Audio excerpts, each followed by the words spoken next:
Hi everyone, welcome back to Newcastle Fans TV. This is the match reaction video. You've seen Ben, who was on the preview the other day, is obviously smiling as obviously Spurs have came away Jose Mourinho's first win in the Premier League at St James's Park. We're going to just basically chat about the game, how we both feel about it. It's coming towards the end of the season now. Spurs have got a chance to get Europa League. Newcastle are just, as Ben was just said before we recorded, we're literally on the beach. But I was saying, Ben, to you the other day that I was worried about our season starting to fizzle out. However, I thought I was proved wrong by Newcastle today, which I'm happy about. Not the result, but in terms of the performance, I'm much more happier because there seemed a bit more of a spirit. But let's begin with the game. First 20 minutes, I thought, we look very bright. We'll come out the shell, you know. We're not really creating huge amounts. We're seeing a couple of Miggy Almira on the first 6 minutes where he had his shot blocked and his corner, the rebound went over. But we gifted you a goal. Talk me through the goal, Fabian Schär. Yeah, I mean, to be honest, that should not be happening, should it? It really should not be happening. But look, like, goal aside, like you said, I thought first 20 minutes you were the much better side. I don't think we started well at all in this game. But I thought when we did take control, I thought it was a typical Jose Mourinho win, really, apart from conceding that one goal. But look, I think Newcastle got to be proud of their performance today. I think it was just a case of Tottenham kind of putting away their chances. But I came away from the game feeling positive just because our away form has just been dreadful. It's been shocking. And to come away with 3 points away at your place, especially as Jose Mourinho has never won there before, I thought it was, brilliant. Yeah, great finish by Son. Obviously, Fabian Schär, we've got to point the finger at him because that was dreadful mark and he's been very indifferent form this season, where he was sensational last season. But he had the chance not so long after where Son tries to bend one top corner, takes the deflection. And you mentioned Dubravka in the preview. It's a wonderful save. But we see. Do you think Dubravka should be doing better at his front post though, or do you think the shot's really good? I think the shot's really, really good. I think it's so literally in the corner. Yeah, I think it's a great finish more than a goalkeeping issue.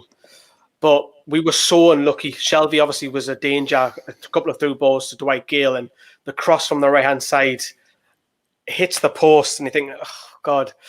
If that goes in, you go in because there's only a few minutes before half time. It's 1-1. Yeah. It's just our luck, and your luck was obviously in. Were we worried at that point?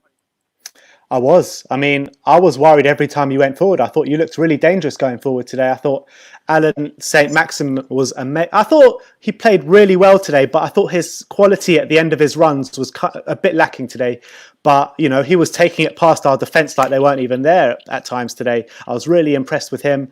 But I thought Newcastle definitely gave as good as they got today. And I thought you looked more dangerous than us, but I thought we looked a bit more solid than you. I think you were clinical. So going into half time, I was still optimistic, thinking, we're 1-0 down, but I was pretty chuffed.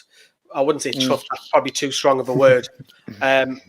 Positive, happy, content is probably the word. Because coming in the second half, if we played like that we did first half, we'll get something out of this game. And we did. Bruce made a change fairly quickly, brought off Yedlin, because I mentioned Yedlin's awful. And I'm pleased he came off. Lazaro caused a bit of havoc when he was in the box and falls to Richie. What a hit, Ben. Oh, mate, what a finish that was. Really did. When I just saw it, you just got to clap your hands to that, because you know what I mean? There's no arguing against that goal. It's just sublime, literally sublime. It was an absolute thunder cunt, pardon my French. Beautiful. Louis can't really question anybody. It was just a hell of a strike. But the problem that we've got there is we didn't keep the lead for long. And he's got back into it fairly quickly. And from your point of view, you probably say that Harry Kane's done a little bit of a great movement to get away from Emil Kraft. But we're pointing the finger at Emil Kraft's body positioning because he's just not rightly shaped. And you cannot give Harry Kane a free header from 8 yards out.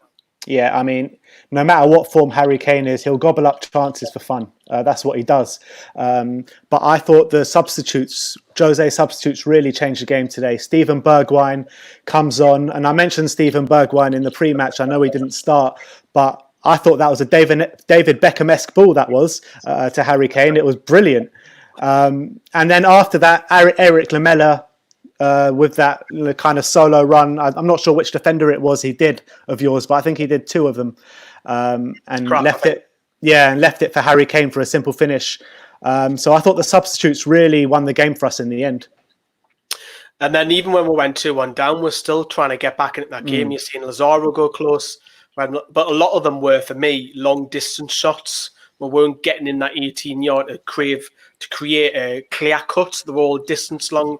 And Lloris is a World Cup winner, so for God's sake. So, but as you mentioned, the counter-attack, Alan Saint-Maximin was actually the one who gives the ball away.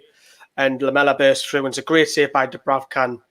Again, Harry Kane, it's just instinct, isn't it? And he just heads home, and Fernandes isn't tight enough. But I mean, he did what Harry Kane does. That's what Harry Kane does for fun. That's what he's made a living off, pretty much. But look, I can't. I think Newcastle can be a bit upset about the result, but I do think, you know, you've got to take your chances, and that's what football's about. If you don't take your chances, you're not going to get the points.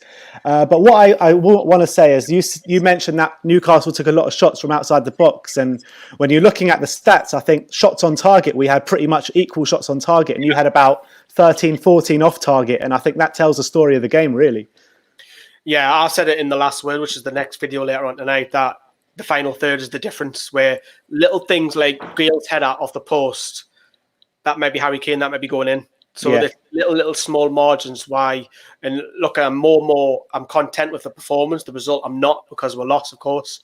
But like I mentioned to you in the preview, Ben, our season's over. Got Brighton and Liverpool next. We're both not playing for nothing. Their seasons is done. Might get a win against Liverpool now, seeing them at the moment. What's the score? 2-1 to the Goons. Ooh, interesting. But I want to ask you, will Harry Kane catch Alan Shearer's record? If he stays, he will. That's for sure. I think, how many is behind now? It's about a good 100 odd behind or something? Something like that. And it's about 140, 150. Will he break his record? I think he will, yeah. I'm going to back him. You got to back your own man, you know what I mean? If he doesn't get tempted by a Real Madrid or something, because he's loved to sell Real Madrid, don't he?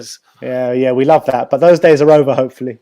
So for yous, end of the season then, are you going to get Europa League? Is that what you're trying to push for then? I'm confident for Europa League, but Simeon keeps trying to whisper me something quietly in my ear, saying we're only 4 points behind Champions League, but I'm not believing any of that rubbish. But yeah, I think, look, we got Leicester next game. It's a big game. They're a little bit of free fall, aren't they? Exactly. So I think if we get a result against Leicester, I'm confident we'll do it. I mean, I'm confident we'll do it anyway. I think we've slightly turned a corner just at the right time. We had Johnny on your channel earlier on. Tell us about it. I didn't interview him. I didn't hear it, actually. You got to ask my brother for that one. Sim did. Is he still interviewing now at the moment? Yeah, I think he's got about 1 or 2 left, and then we're down for editing for the next 2 hours. Yeah, welcome to my world. Johnny popped on We Are Tottenham TV as well on their fan reaction show. Similar to ours, isn't it? Yeah, I think we just do like a live phone-in show kind of thing where we give people the StreamYard link and they come on when they come on. See, I told you it works. It's great, man. People love it. It's very good, yeah. No doubt, Ben and Sai. I'll give my regards to Sai. I'll see you. The stadium's opening. We'll be down in London again. And I'm sure you'll be back up at St. James's Park. Definitely. You've got to join us for that night out next time. That's right. So I was about to say rocking the night out. Have a night out down London. Yeah, definitely. Yeah, it'll be a bit more expensive, though. Now I'll have to bring my pocket money. Ben, enjoy your win. Thank you very much for coming on tonight. Thanks, mate. See you next time. Take care, man. Bye-bye. Bye-bye.